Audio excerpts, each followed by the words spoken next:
Itinanggi ng abogado ni Police Senior Master Sergeant Joey Encarnacion ang lahat ng paratang ng whistleblower na si Dondon Patidongan na nag-uugnay sa kanyang kliyente sa pagkawala ng mga sabongero. Ang mainit na balita hatid ni Emil Sumangil, exclusive.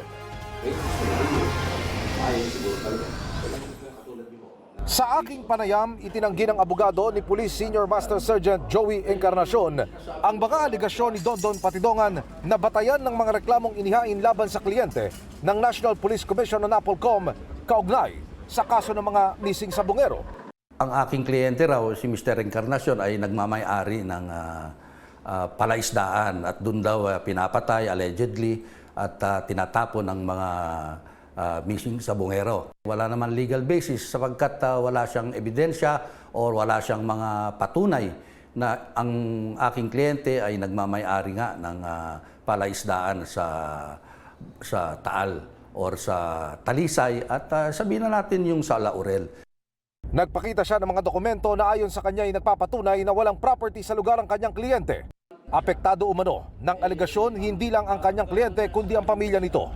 Walaan niyang kinalaman sa Encarnacion sa pagkawala ng mga sabongero.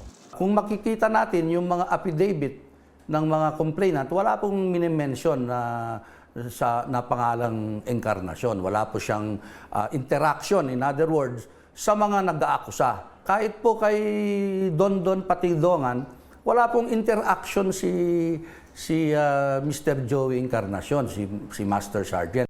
Yung mga panahon na dinadawit ang aking kliyente ay meron kaming pagpapatunay na siya po ay nasa schooling. Nadawit lang po dahil siguro ang pagkaka-explika sa akin ng aking kliyente siguro dahil nagkasama sila one time sa kanilang isang unit, by association, kung sino yung nasa unit na yon, dinawit na ng lahat. Patuloy pang sinusubukan ng GMA Integrated News na makuha ang payag ng iba pang pulis na sinampahan ng reklamo. Emil Sumangil, nagbabalita para sa GMA Integrated News.